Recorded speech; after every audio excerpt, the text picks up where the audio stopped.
everybody, and welcome back to the Tackling Basketball Podcast. My name is Evan. I'm Jonathan. I'm Micah. Thank you so much for tuning in. We apologize. It's been a hot minute. We've missed some fairly significant parts of the NFL season, but we're back now, so it's all. We were delayed due to cold weather, but we're back. We're back, and to make up for us being gone, we have a pretty special way to start things out. Rather than just doing one toast and roast each, we're doing three each to just cover the long span, because it's been 4 weeks since we've been here, so a lot of stuff's happened. There's too many people to roast to pass up on, so we're going to get things started. Micah, kick us off with your first toast. Yeah, I'm toasting Tyrese Halliburton for being the third player in history to record back-to-back 20-plus assist games. One of them on December 28th, where he did 20 assists with 0 turnovers, which is absurd. Also had 20-plus points in both of those games. I've already toasted him before. The guy's a baller. He's so good. He's so much fun to watch. Way to go, Tyrese. Cheers. All right, Jonathan, over to you. It's got to be CJ Stroud, especially seeing who you're toasting next, Evan. Not because either one of them outshined the other, but because their stats were very eerily similar. I'm talking 2 yards off of each other, exact same passer rating, touchdowns, interceptions, everything. And it was just such an impressive showing from CJ Stroud. One of the first rookies, if not the first, I forget, to ever record 3 passing touchdowns in his first half of playoff football. A dominant performance against the Browns, and it is incredible to see such a young talent emerge so quickly in the league. So, speaking of young talents, Evan. My guy, Jordan Love. Like you said, J-Love has to be on here, not just for his beat down of the Dallas Cowboys for this entire season. The Packers have their guy, and he defied all odds. I don't listen to Colin Cowherd very often, but the comparison he made was Jordan Love this season was starting off the PGA Tour season, not making the cut for the first tournament and then winning the Masters. Bit of an exaggeration, but at the beginning of the season, people were like, this guy sucks. He can't play football. And now everyone's like, oh, he should be in the MVP conversation. So props to Jordan Love. The Packers make it look easy. Suck it, Chicago Bears. We own you. Yeah, but that's my favorite owning a rusted out cast iron pan. It's not really something too braggable. Hey, it's still an asset to own. my favorite meme from the entire thing was the scene from Good Will Hunting where Matt Damon is yelling at the professor, do you know how easy this is for me? I wish it was easy for you so I don't have to watch you fumble your way through it. And Matt Damon has the Packers logo on him and the professor has the Bears logo on him. I saw so that beautiful. with finding generational quarterbacks. Yeah. Come on. I also think a quick side toast here is the QB's coach who actually taught Aaron Rodgers at the beginning of his career and was brought back for Jordan Love at the beginning of his. And both of them were underrated talents when they started their careers. And so far, both look like they have evolved to the next level. So, for sure. All right, Mike, over to you for your first roast. Yeah, I'm roasting the Lakers who, during our last podcast, or at least my last podcast, which was right after the in-season tournament, when I put them as number 3 in the power rankings, and since then have gone 5 of 12 in their last 17 games and are currently the 11th seed, slated not to make the play-in tournament. They have crumbled apart. And it's not like AD or LeBron has missed a series of time. They're just doing bad. I don't see any excuse they can make. They're healthy. They got good talent. They just forgot how to play after winning one weird tournament. Yeah. It'll be interesting to see if they go out and get a guy like DeJounte Murray or Zach LaVine or someone to try and turn this around for them. Because as it stands right now, I don't see how they can expect themselves to compete in the West. Yeah. Well, I mean, DeJounte Murray, as long as you don't have to give up Austin Reeves, because that trade just doesn't move the needle, you know? Hey, I think man. that's what the Hey, Lakers are saying, and that is absurd. It is insane. I get The La- loving Austin Reeves. I love Austin Reeves. He's homegrown talent. I get it. It's DeJounte Murray. Yeah. Get the Lakers DeJounte. are, the Lakers are trying to hold on to that Korean fan base, man. They can't give up Reeves. All right, Jonathan, over to you. Yeah, so I mean, the Philadelphia Eagles just had an absolute meltdown against the Buccaneers. I don't know if anyone in their right mind would have ever picked the Bucs over the Eagles, one of the least dominant teams to ever make the playoffs versus one of the most dominant teams over the last 2 years. Um, but not only did the Eagles lose, they lost horribly, like a 20-point loss to a bad football team, and now they're out of playoffs. Just an embarrassing game, embarrassing end of the year, and I don't think there's much more to say about it. You say they lost to a bad football team. Let's not forget, it's Baker Mayfield. Of course they lost. Tampa Bay's winning the Super Bowl, baby. I mean, No, because next week Baker will put up 3 points in the offense. But like, if that was enough to win that game, then he'll put up 40 again the next game. Yeah.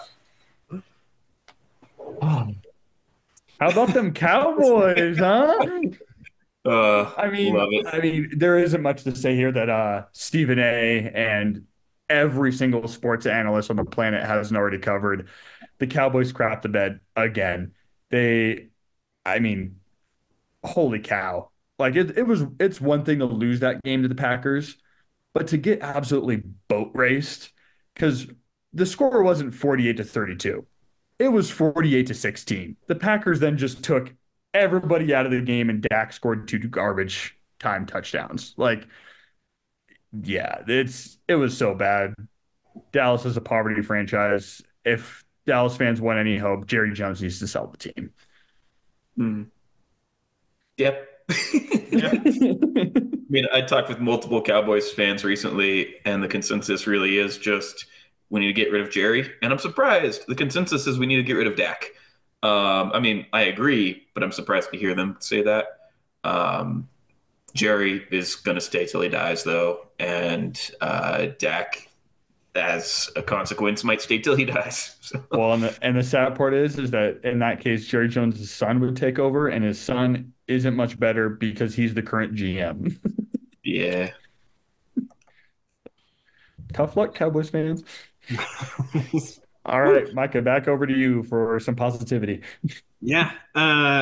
Strangely enough, I'm toasting the Clippers. What the hell? I figured with how much trash we talked to them and how much we've roasted them and Harden over the last couple months, they've been on a heater, and it's worth noting.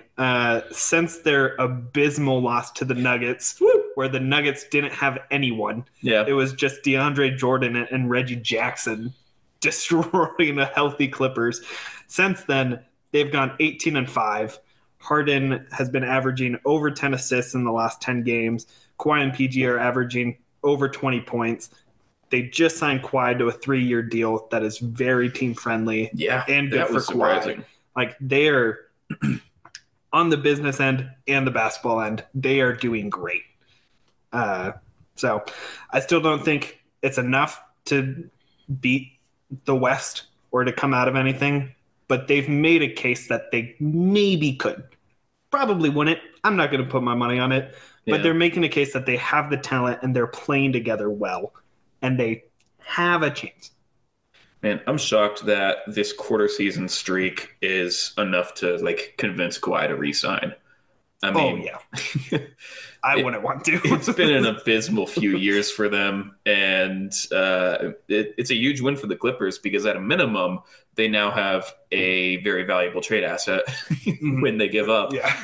But they have secured someone who I didn't think they would be able to. So, congrats. All right, Jonathan. Yeah. Guess who just like broke their curse a little bit, kind of.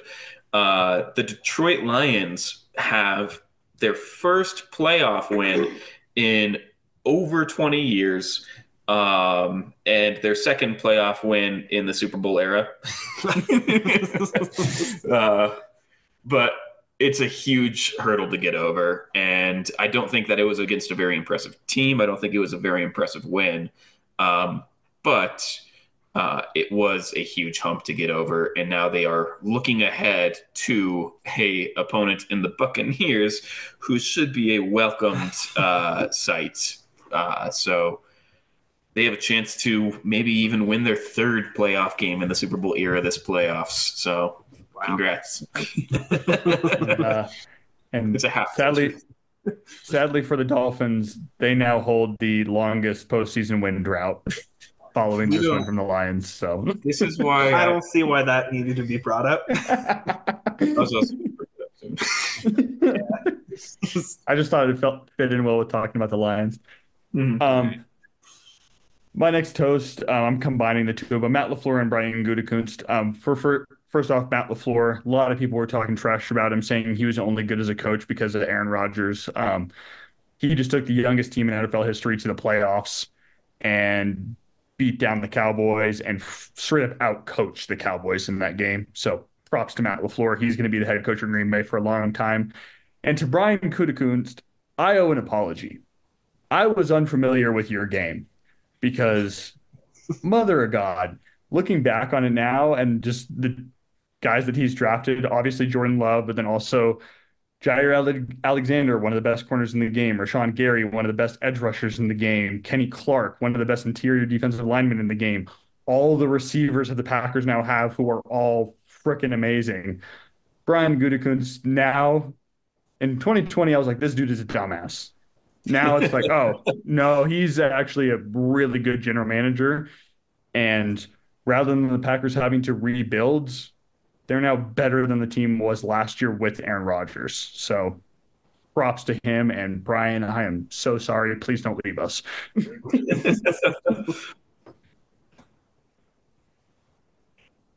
All right.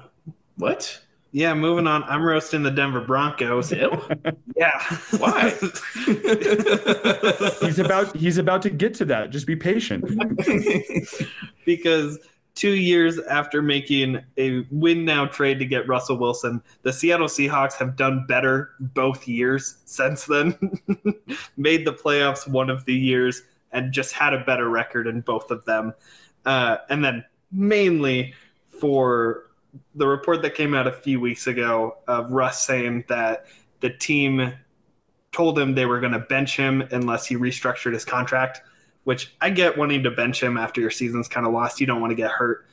But making that demand is a bad look and is not something that a lot of people are like, ooh, I want to play for that.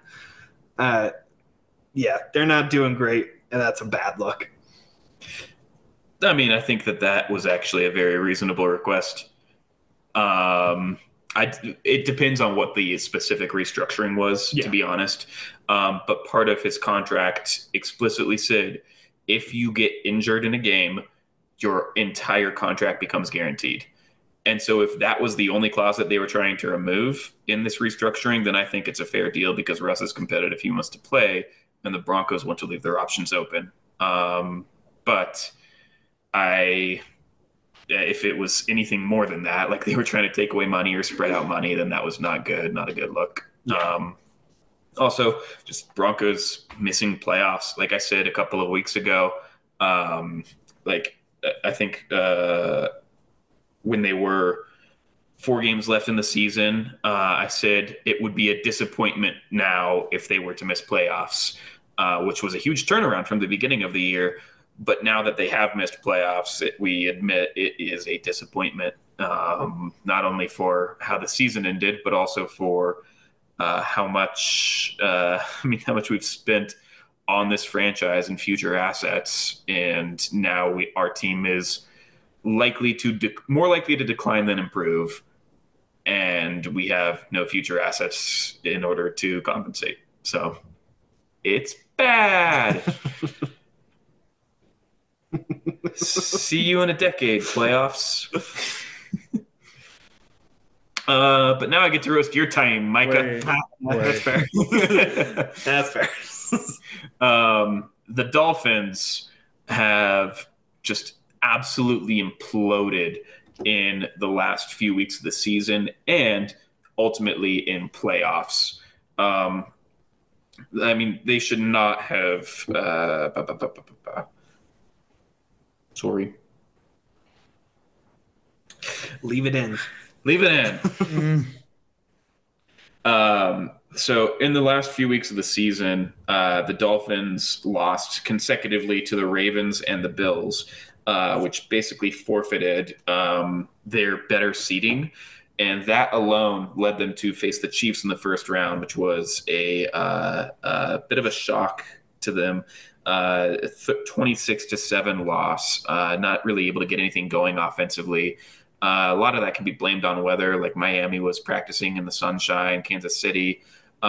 Reports came out that they made a concerted effort to practice outdoors in the freezing cold, like the entire week leading up to playoffs, which I think is props to them for that. But obviously Miami was at a bit of a practice disadvantage there, and it all just came to a head. And when the Dolphins lost in the wild card round, a franchise who was hoping to secure the number 1 seed overall this year just a few weeks back, is now not even going to see the divisional round. And it's sort of like a story on repeat this season of just every bad team they face, they demolish. Every good team they face, they get destroyed.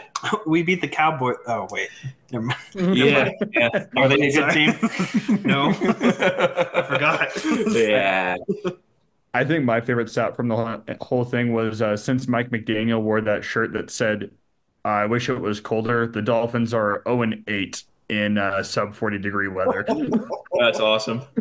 It was still a really good picture, though, of him wearing it. It was still really cool, but I think the consequences have not quite been worth it. So I think Mike McDaniel needs to repent and do whatever it takes to get that bad juju off of him. Another fun stat is it fun? The Dolphins this year finished 1-6 against playoff teams, and they have a NFL history worst minus 110 point differential in those games.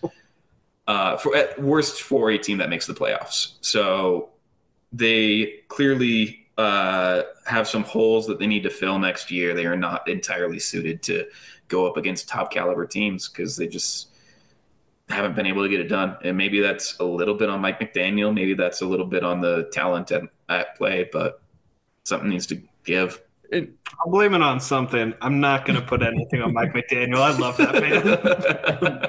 Hey, to be fair to the Dolphins to a degree, and I don't think this would have changed the outcome of the playoff game, they were defensively just like half of their defense. Our top game. Defense players were it was bad, so that I'm sure did contribute, but I still even then we should have scored so much more. Yeah, 7 points is not enough. Yeah, we had Waddle, Hill, and Achane and Mostert all healthy. We should have scored more. All right, this kind of feels like kicking a kid while he's down, but I mean, but they won a game. I think I mainly put him on here because that video from like 2 games ago where they went to pass the ball in and the guy grabbed it and then literally ran it out of bounds. Man. And the coaching staff just looked like they were ready to cry. I've just, and I think the worst thing with the Pistons is just looking roster wise. I don't think they have the worst roster in the league. I honestly don't. But they're not anymore. So, like, I think the Wizards now have it, but I don't know. Gallinari, that trade was, I think, a swinger for me for just roster talent. But but I'm just saying, like the Pistons, even if they are the worst roster in the league, like their roster isn't so horrible that you sit here and think they should be a 4-win team at this point. Yeah, Like you still have Cade Cunningham, it's who's averaging a lot of points and a fair amount of assists. Like, they should be able to scrap something together just with him. yeah, Jaden Yeah. Ivey's been picking it up. Like they have bright spots on that team. They just can't close games. And I mean, I they're currently on pace to break the record for the worst single season NBA Yeah. record. And I mean, it's just bad. I mean, thank God Detroit has the Lions because I think Detroit people would be offing themselves at a record-breaking pace right now otherwise. oh yeah. All right, Micah, over to you. Man, I'm toasting Mike Brown for the most incredible and petty press conference I've ever seen. I loved it. That was so good. After getting ejected in the Bucks game, brought out a laptop to show all of the mistakes that the refs made and went through play by play, pointing out everything. And he was not wrong on any of them. He was like, he was calling things as they were. And it was absolutely hilarious. Like, I saw how long that video was. And after 30 seconds, I was like, oh, yeah, I'm locked in for the whole 6 minutes. Because this is so funny. I think it just got reported today. He got fined $50,000 for that. Oh, well sure. worth it. Yeah. That was absolutely fantastic. What did Dame say that one time? Plenty money. Plenty money. Yeah, that was a thing of beauty. And like I get that like the whole mindset of like not wanting to just come out and blatantly be against referees or whatever, but like at the same time, with such blatant mistakes and being right about them, it always just seems weird to me that people get fined for being right about like it's not like he's coming out and being like those refs are horrible people. He's coming out going they made mistakes, hold them accountable, and the NBA is going no, no, no. Yeah. I also think like he made a really good point that it's not entirely about the refs' accuracy. It's about how often they call it the same way. Consistency, yeah. Consistency. They're not consistent at all. And like with baseball, Evan, you love this analogy with like the catcher framing the pitch, with the batter's box sort of shifting a little bit based on the umpire. As long as the umpire is consistent within their own perspective, it is up to the players and the coaches to adjust to that. Mm-hmm. But if they are inconsistent, then the players and coaches don't stand a chance. And that is what we are seeing in the NBA as well as the NFL this year. So I'm glad that a coach sort of spoke out. And I saw a couple of posts like, I bet that we see a full-on culture like revolt soon where a lot of them start to sort of follow chase. So wouldn't be mad. Also, many shout out to Dame Lillard for hitting his first game winner as a Buck. That was an awesome shot. Game time, baby. that was really cool. I'm not gonna lie, but And also kind of hurt. it sucks that it happened in this game. I was like, Dame, we miss you so much. It was such a weird feeling. I was so excited when it happened. I was like, hell yeah, Dame time. And then like I saw the pictures of like all the players on the Bucks like doing the motion. And I'm like, oh Yeah. that hurts. That should be CJ doing that. Yeah, for my final toast of the week, I'm going with the Miami Heat, who have been on sort of a meteoric rise recently. Just really climbing the standings. They found their footing again. And also, huge thing, they have, I think, the sixth easiest strength of schedule remaining.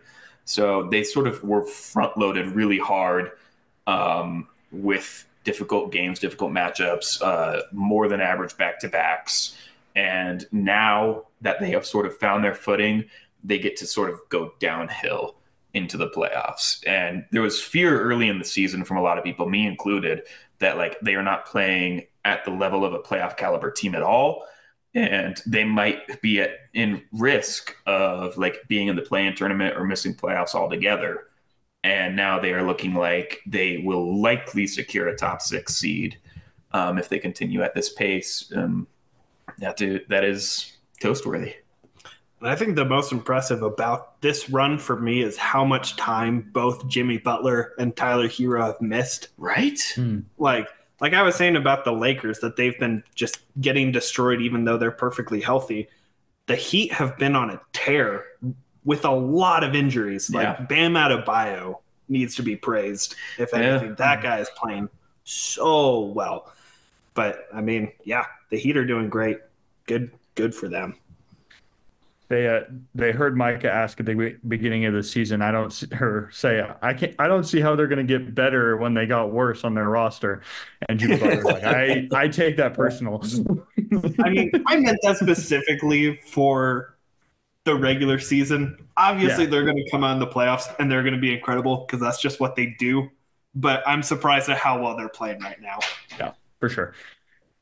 For my toast, Minnesota Timberwolves. Not a lot to say other than the fact that they are seemingly way ahead of where everybody thought they would be at this point. I think there were people predicting them to be good. No one saw them being the number one seed in the West at this point in the season. I mean, they've looked phenomenal.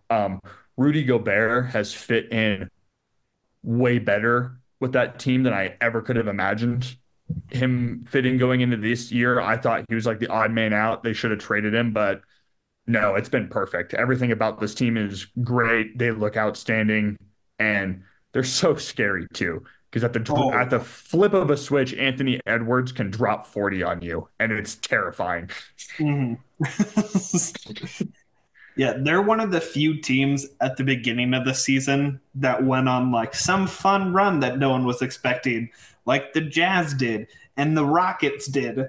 They're the only one who was like, yeah, we're still here. We're still a damn good team this way into the season. Like, they're looking real good, real scary, especially being one of the few teams that even got a win against the Nuggets in the playoffs last year. Also, I just mentioned strength of schedule. They have the third easiest remaining strength of schedule. Jeez. So they have more back-to-backs than average remaining, so they're going to have a couple of like potential upsets there. But yeah, what do they play the Blazers 4 times or something?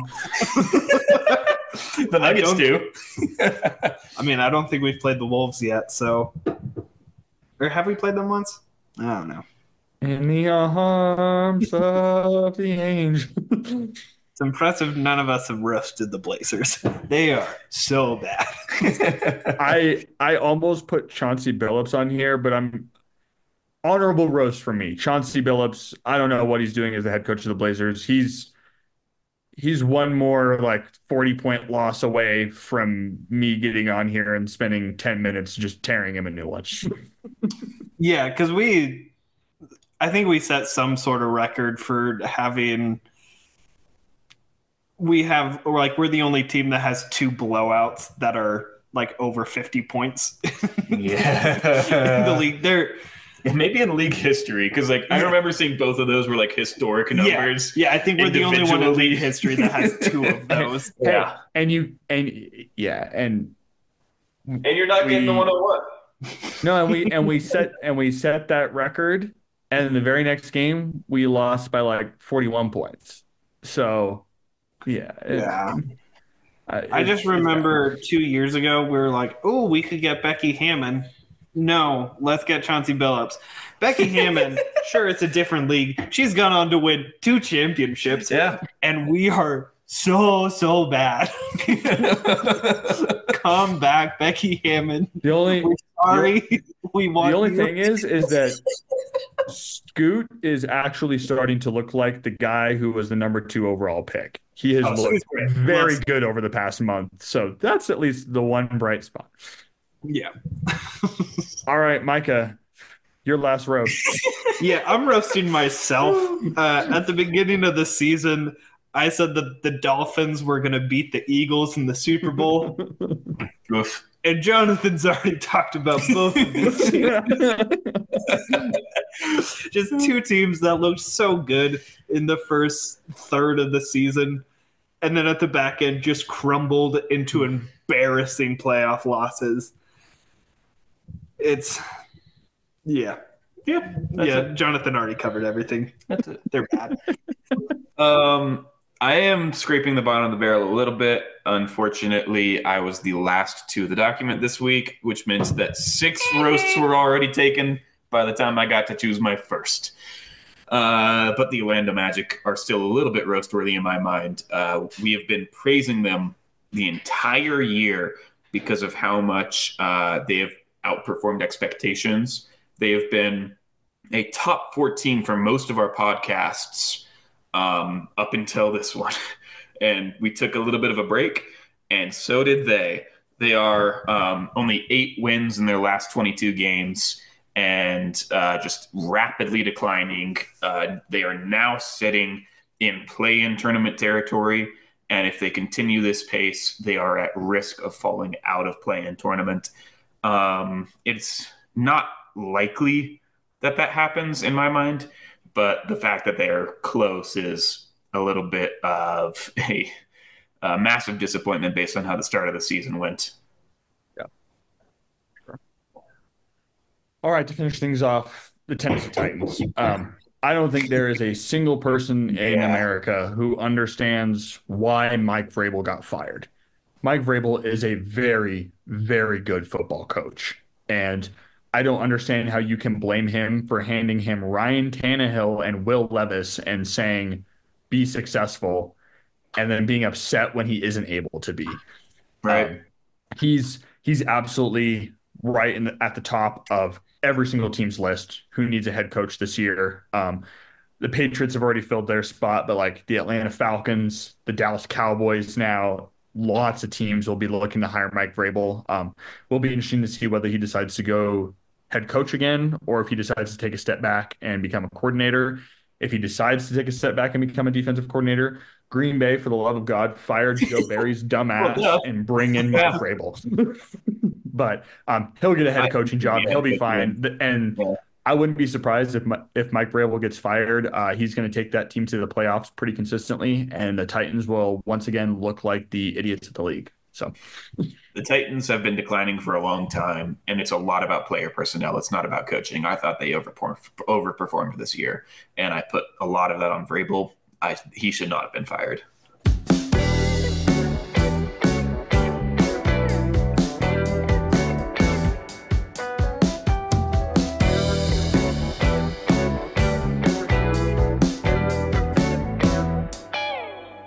Well, now we'll hop over to NFL remaining playoff predictions since we missed Super Wild Card Weekend, but that's okay. And we would have gotten all of those picks correct. Obviously. I mean, who in their right mind would have picked the Eagles to win? We're all perfectly clairvoyant, so you can we would have gone perfect in the first round, but now things get a little dicey. Yeah, would have picked the Packers. Yeah. Would have picked the Lions. Yeah. It's not like I Jonathan, we'll kick things off with you if you want to walk us through your divisional round, your conference championships, and your Super Bowl pick. Yeah, I guess. So, real quick, the Chiefs are currently underdogs to the Bills. I don't know why, but that will show up later in Sportsbook Showdown. Just so you know. And they are the better team. I think it's a little bit of fatigue from the community that is sort of driving them down. So I think that the Chiefs are just better all around, better offensively, better defensively, and more consistent too. Texans have had a stellar year. Meanwhile, the Ravens have struggled similar to the Dolphins against playoff caliber teams, but a little bit lesser degree. I believe that Texans have a chance to sort of emerge as the underdog victors there.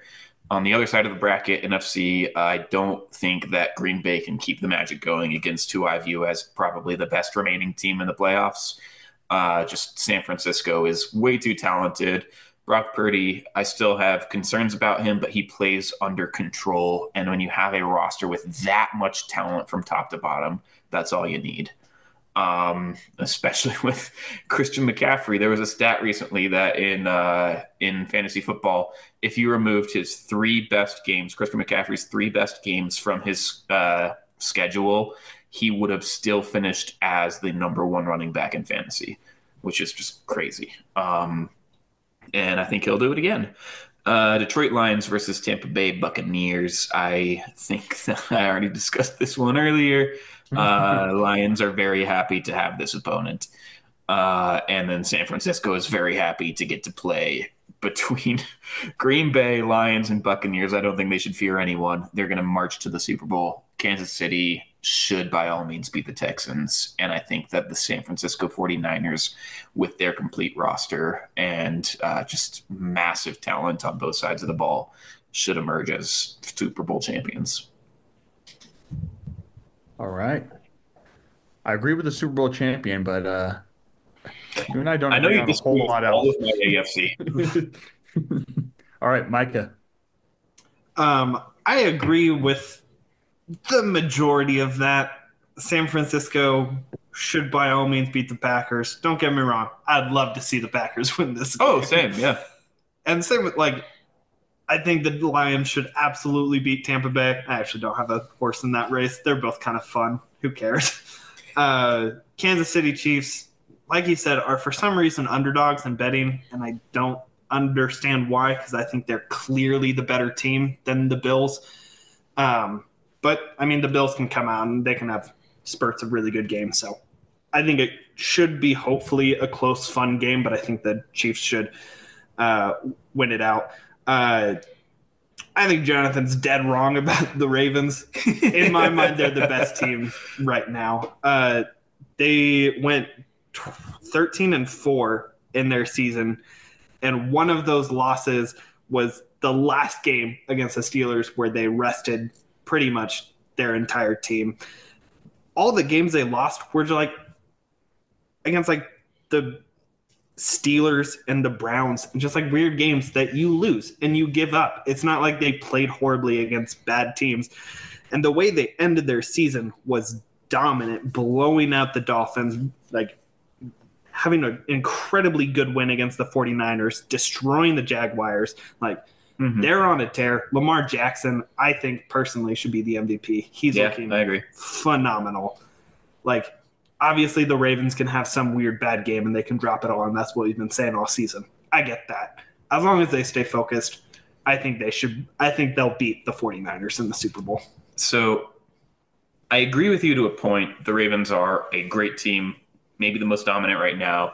However, if you look at the teams that they've lost to and sort of the pattern of games, it is low scoring against great defenses that sort of is what topples them.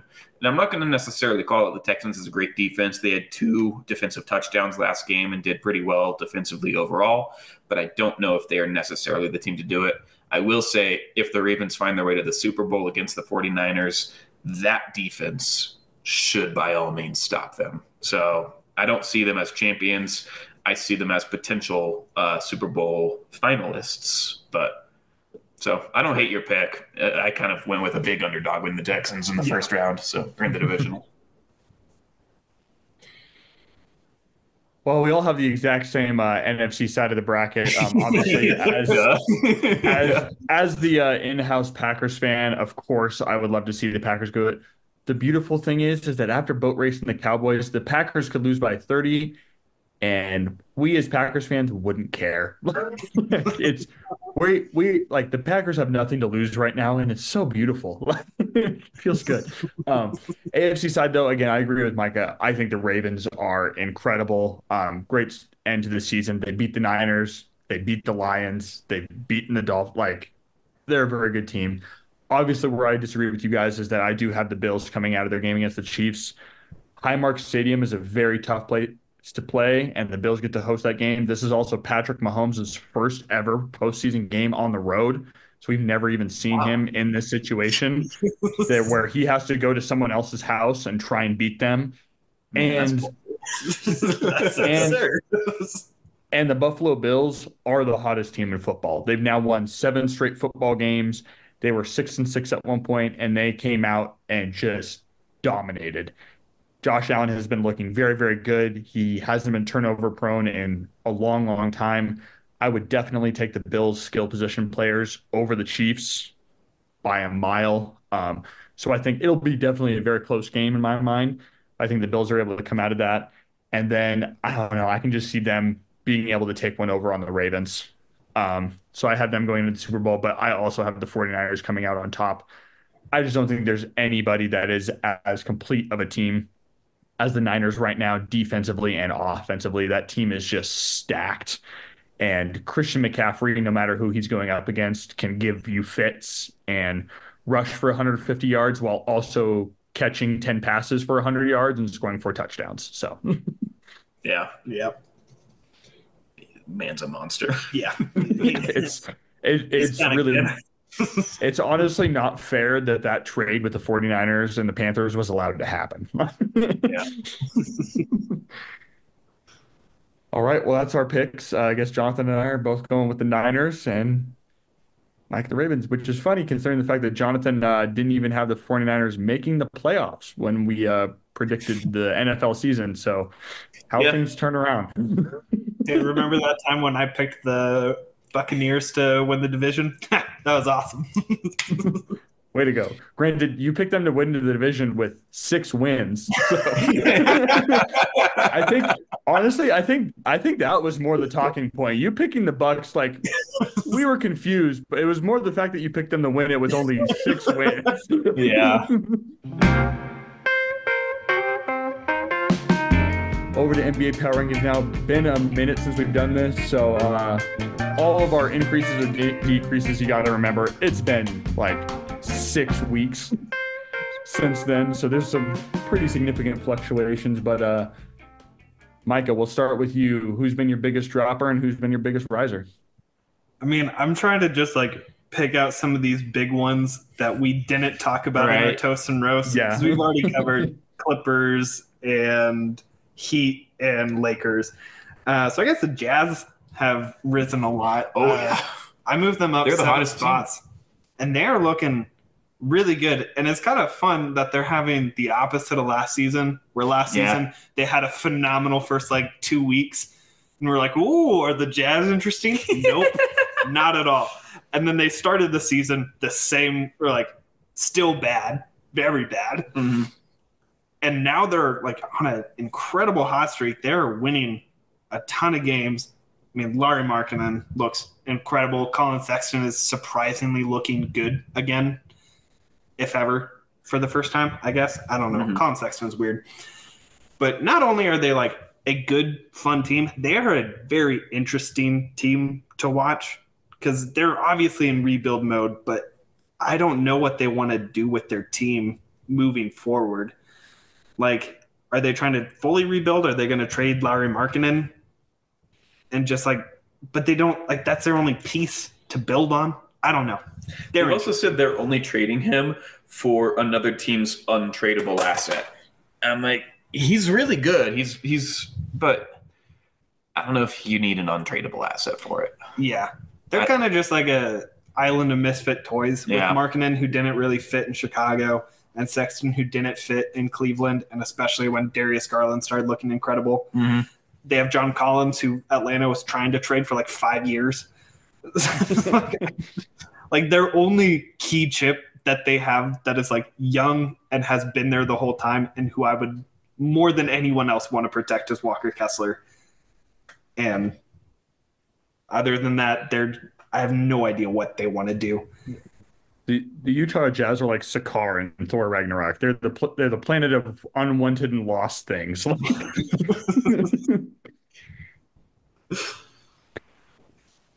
Yeah.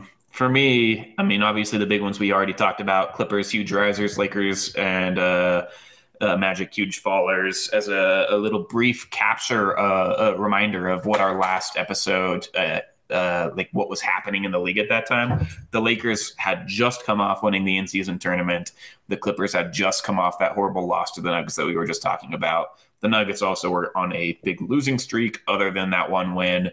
And the Nets were on a big hot streak, which is sort of one of the reasons that we see them falling so far in all of our rankings right now. It's not like they've actually been that much below expected. They were just really hot the last time we rated. The Nuggets, though, I have as another big riser that we have not yet talked much about. And that's twofold. First of all, obviously, they were on that little bit of a losing streak. Second of all, the Nuggets have looked fan-fucking-tastic recently. with all of their starters putting up huge numbers. They recently played a game in which Jokic, Murray, and MPJ all got 25. Aaron Gordon got 20, and then KCP contributed, I think it was 15, for just one of the most dominant performances from a starting five in the league. Say it out loud, coward. They also lost to the Jazz. They did also lose to the Jazz. That was brutal. But I also want to, like, as part of this Nuggets discussion, say Adam Silver has been a cruel man to us. And I'm not going to talk about refereeing much right here, but I will talk about the schedule. The Nuggets played the latest into the year last year of anyone, other than the Heat, obviously. We tied with them.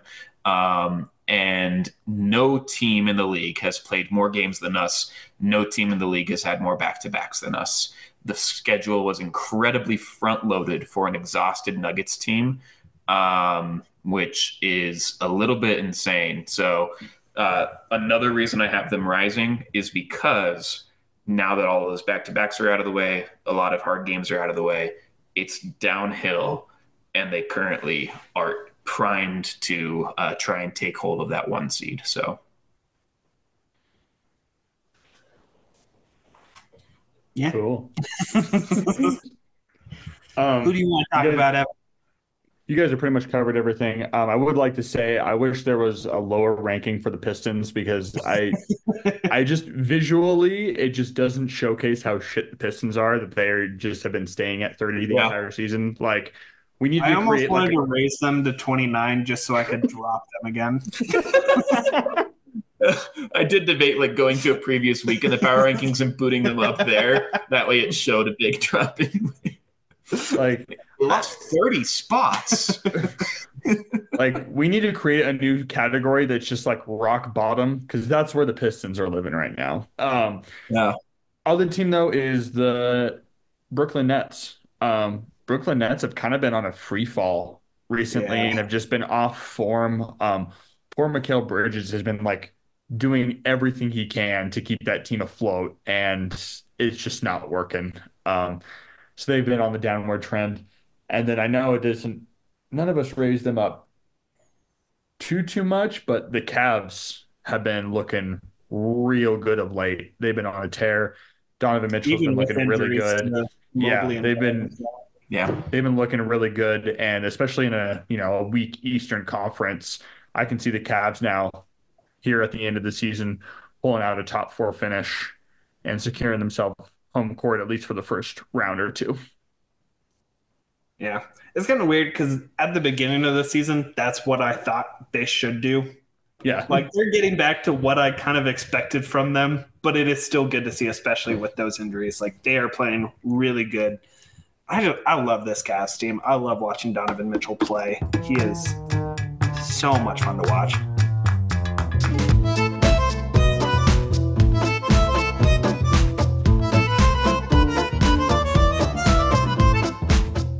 But we are now back with trivia. He's making fun of our Trailblazers. We get it. The Blazers are trying to suck, so it's okay.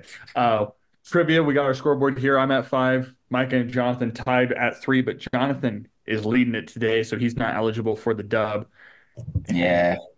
Jonathan, I will cede controls to you to run trivia. Whoa. Oh. Ladies and gentlemen, we are playing Tackling Basketball Jeopardy 2024. Eric Kurtz. That is just credit to the guy who made the template. Saved me about an hour. So nice. Thank you, Eric. Way to go, Eric. So I'm sure we all know how to play Jeopardy. There will be 5 categories, certain amount of point values for each question, and then a final Jeopardy question where you can wager your earnings. Let's go ahead and introduce the categories, though, for Tackling Basketball Jeopardy 2024. We have tackling, basket, ball, Jeopardy 2024. Is this the only round? It is the only round. Is there a Also, final here are Jeopardy? clarifiers on those categories. Tackling is NFL single-season records. Basket is NBA single-season records. Ball is NBA and NFL terminology. Jeopardy is actual sports questions on NBA and NFL from Jeopardy, most of which the contestants got wrong, obviously. And 2024 is sports statistics from this calendar year. But Cool. that's all I've got. Any questions? Is there a final Jeopardy where we wager how many points we There have? will be, yes. Okay. Is there a daily double? There is not. Okay. Um, I'm so hyped for this. I've been watching like so much as of late. This is awesome. Micah, since you are so excited, you get to call the coin flip to see who picks the first question. Tails never fails, baby. It is tails. All right, Micah, what is the first question you would like to go for? Also, just to quickly confirm, Jonathan, just hand raise and say buzz, I guess. Yes. Okay. First hand that I see. Oh shoot! I can't see the hand raising anymore. Say buzz, and if there's a tie, since Evan is remote, I will give it to him. Well, raise hand and say buzz. I can always. I'll be fair. I can watch the both of them. All right, Micah, what is your first?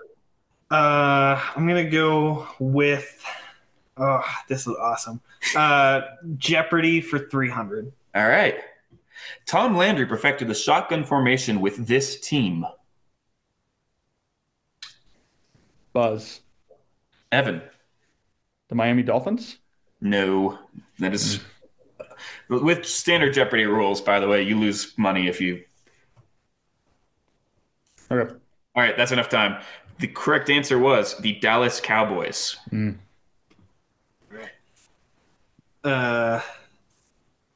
Micah, still yours. Yeah, I'm gonna try this again. Jeopardy for 400. Jeopardy for 400. In 2002, this player won his third NBA scoring title with an average of 31.4 points per game. Buzz. Micah. LeBron? No.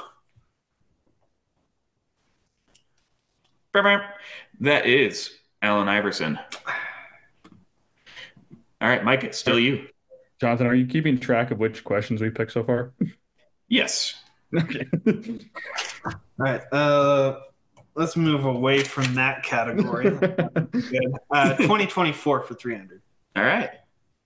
This team has the most passing yards and passing touchdowns in 2024. Buzz. Evan. The Dallas Cowboys? Yes, it is the Dallas Cowboys. Evan, you're back to 0. Sweet.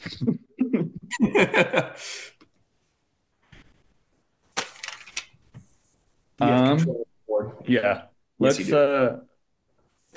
Let's go tackling for 300. Tackling for 300. This team was the first to go winless through a 16-game regular season. Little scary. I also don't really want to put a timer on this. I'll just edit it. So you guys can pass if you want. Just say pass.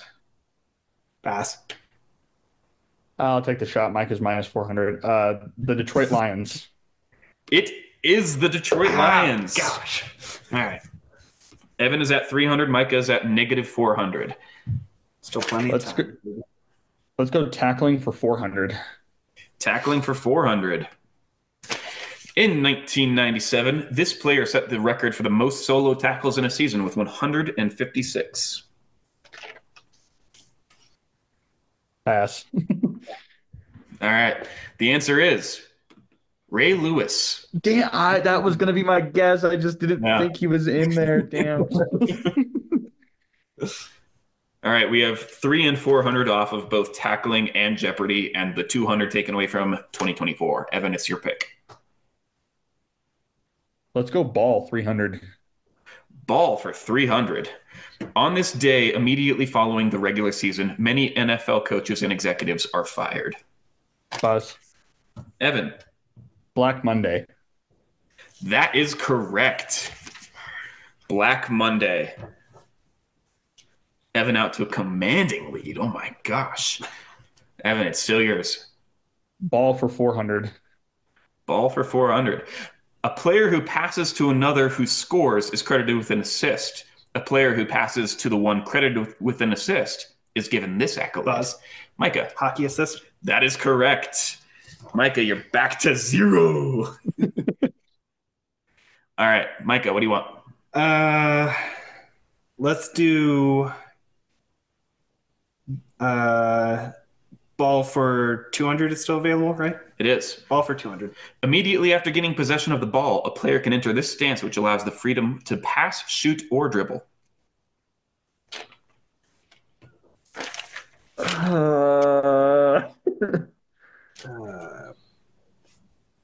God, my childhood basketball coach would be so disappointed. Fun fact, this one didn't appear on the wiki for basketball terms because I think it's just from childhood. I'm gonna buzz the 3-point position. No. Okay. I'm going to pass. All right. The answer is the triple threat. I knew it was something with 3. Yeah. Let's try same category 500. All right. This subgenre of draw sweep sees the quarterback handing the ball off behind his back with his off hand while faking a throw with his dominant hand.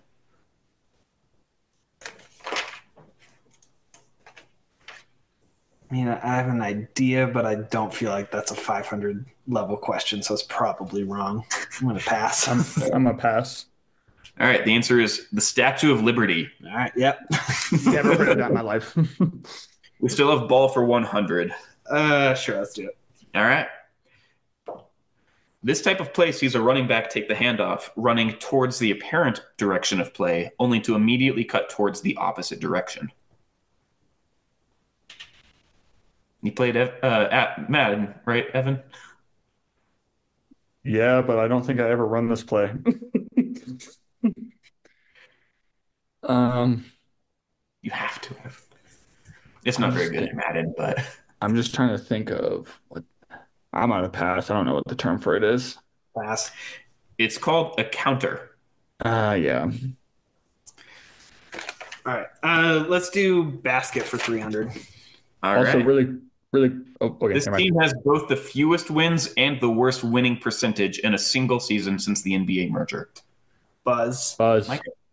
What is the Charlotte Hornets now? No. Evan. What is the New Orleans Pelicans? No. Micah? Bobcats? Yes. Is that what you meant by what they are now? Yeah. Because, I mean, they've... Yeah. I don't know how to rule this one. Yeah. Would you have guessed Bobcats if Evan? I would have, because the Bobcats moved to the New Orleans and became didn't they? I was thinking the Bobcats too. You know what? Micah buzzed first, and he was on the right track. Give Micah the points. He was right. He was on the right mind thought. All right. I didn't know if you were combined. It was not in a combined. single season. I was thinking in history, which is okay. Really quick, Jonathan, could you tell us, what the scores are? Yeah, Evan, you're at 400. Micah is at 300, and Micah has choice. Let's keep going. Basket for 400. Okay. This player dished out 1,164 assists in a single season. Buzz. Evan. John Stockton. I believe so. I mean, yes. Yes. Is it an assist record? It's John Stockton. Yeah. He has the top 6 single seasons. Evan, your choice. What do we have remaining in the basket category? So ball is empty. In both tackling, basket, and Jeopardy, we have 1, 2, and 5. And then in 2024, the only one taken is 3. All right, let's do 2024 for 400. All right. This team has the most wins in 2024. Oh, interesting. And for reference, I'm not counting hockey. It's Basketball, football, for all of these. Buzz. Micah. Nuggets. No.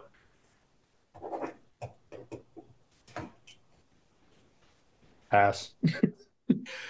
The Utah motherfucking Jazz. Wow. Oh, 24. I was thinking 23. Oh no. Oh, wow. Yeah. They are 8-1 as of the asterisk on the home slide, January 6th at midnight. Jeez. All right. Let's do a 24 for 200. All right. This team has the worst record in 2024. Buzz. Evan. I'm going to guess the Detroit Pistons. No. Really? Even with just one win? The Detroit Pistons won last night, and there are teams that have not. I think they just got one. I'm not going to risk it. There are actually 3 acceptable answers. The Miami Dolphins, the Philadelphia Eagles, and the Cleveland Browns have all gone winless in 2024. All right. And with the most losses out of winless teams. Score? Micah minus 100, Evan 600. Yeah. All right, let's do 24 for 500. All right. This team has made the most 3-pointers in 2024. Oh, God.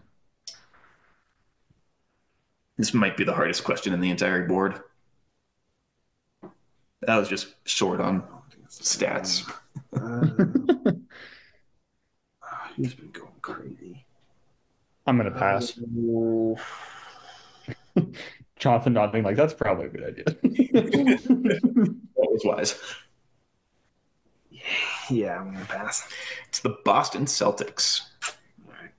It was between the Bucks, the Celtics, or the Heat, probably for me. They're one of the many teams that popped into my head, but I couldn't risk it. I believe our last one from 2024 is the 100. Yep. Let's go tackling for 100. Sounds good.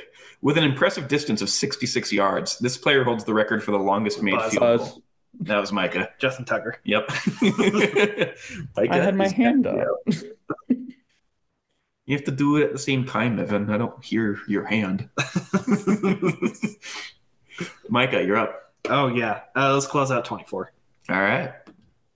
This team has the most defensive touchdowns in 2024. Buzz. Evan. The Green Bay Packers? No. Oh, Buzz. Really? Micah. The Texans? The Texans. Oh, yeah, right. the Green Bay Packers only had one. Most of their right. It was a couple weeks ago that they got a couple more. I forgot the Texans had 2. Yeah. So we've cleared out ball in 2024, right? Yep. Okay. What's left in basket? We have 1, 2, 5. Let's do 2.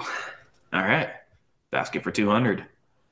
This player collected 2,149 rebounds in a single season.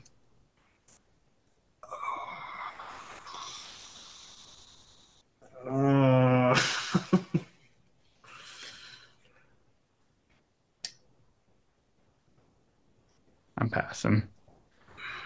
I'm going to pass. I don't know for sure. Wilt Chamberlain. Yeah. Yeah.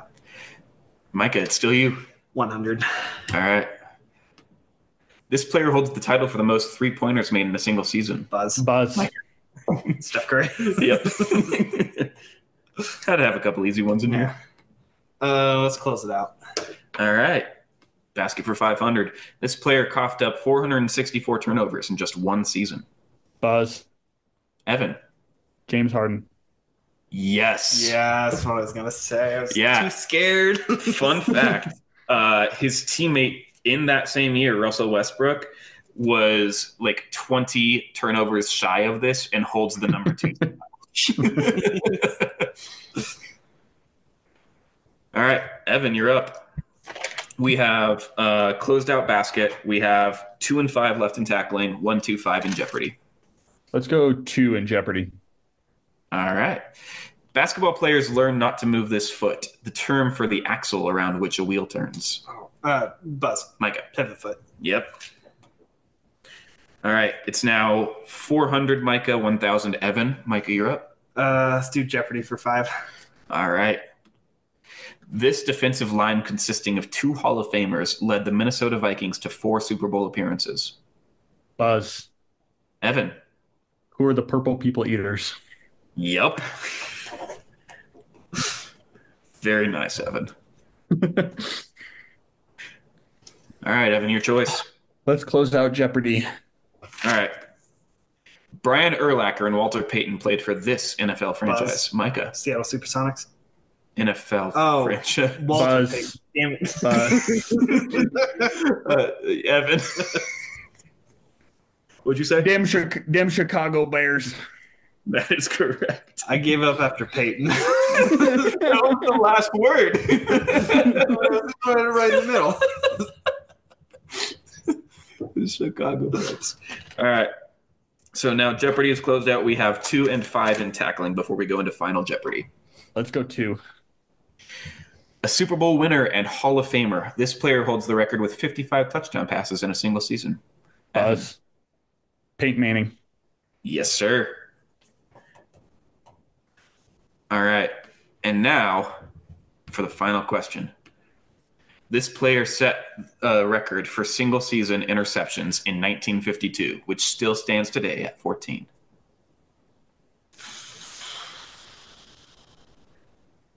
Would you accept the answer, some random white guy?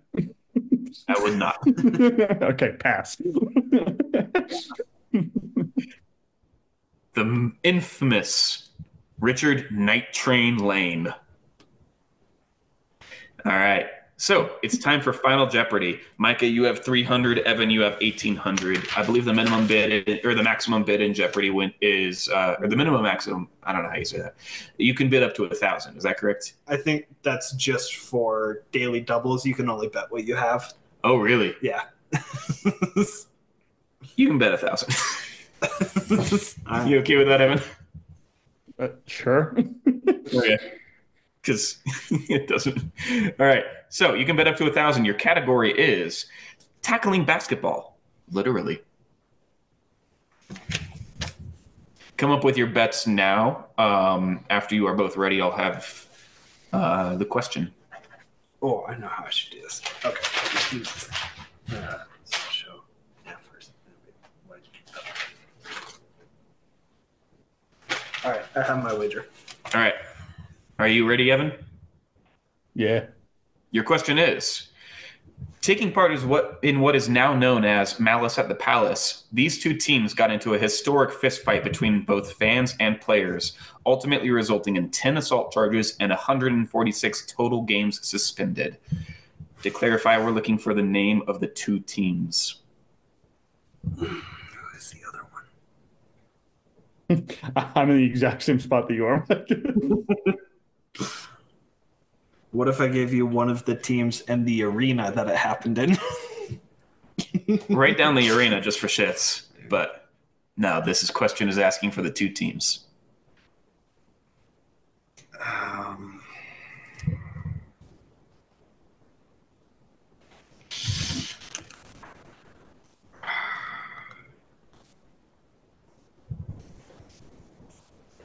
All right. You ready, Evan? Yep.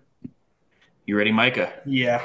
All right. The correct answer is the Indianapolis Pacers and the Detroit Pistons. Is that what you had, Evan? Yes, it is. I can't quite see that, but I believe you. Way to go. Micah, what did you say? That was not what I said. I said New York Knicks and the Pistons. And what was the arena you said, I thought it Micah? was at MSG. I thought It was at the at Garden. the Palace, which was I believe the Pistons stadium at the time. Yeah. Okay. So yeah, Micah, how much did you wager? 1,000.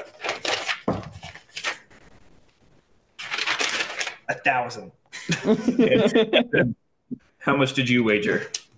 200. Yeah, smart. Game ends with Evan winning 2,000 to negative 700. I feel so bad. Micah loves Jeopardy. Good game. Thanks for playing. Good game. That was fun, Jonathan.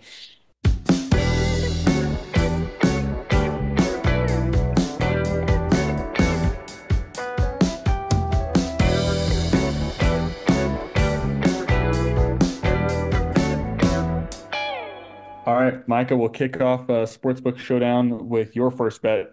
All right. Worked for me earlier, I think, for the U.S. Open. I'm going with Coco Gauff winning the Australian Open. She's the GOAT. She's so cool. She's plus 500. Put 2 units on it. I think she could handle any kangaroo that gets in the way. So, my first bet, I got Jokic with a triple-double in a win over the 76ers tonight. That's plus 395, putting 2 units down. Good. My first bet, I'm going Green Bay Packers plus 10. Christian McCaffrey anytime touchdown score, duh. And Jordan Love over 1.5 passing touchdowns. That comes out to plus 228, putting 2 units on it. Nice. For the second round of the playoffs, I've got Ravens, Chiefs, and oh wait, is this? Yeah, okay. Ravens, Chiefs, and Lions winning, and 49ers covering the spread. That's plus 619. I put 2 units on it. Awesome. Yeah, for my bet, I will ultimate playoffs. But I only took the 2 teams that were giving me decent odds. So I went Texans and Chiefs money line parlay plus 824, 2 units down. Nice. Come on, I'm doing Baltimore Ravens, Detroit Lions, and Buffalo Bills money line, and then Green Bay Packers plus 9.5. I'm too much of a coward to just outright pick the Packers on that one in the money line. That altogether comes out to plus 458 and putting 2 units on it.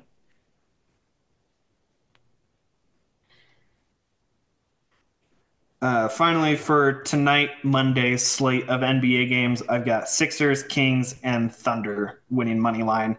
That is plus 1,178. Put 1 unit on it. All right, Jonathan. All right, my final bet of the day is all about passing touchdowns, and I basically am just rooting for Stroud here.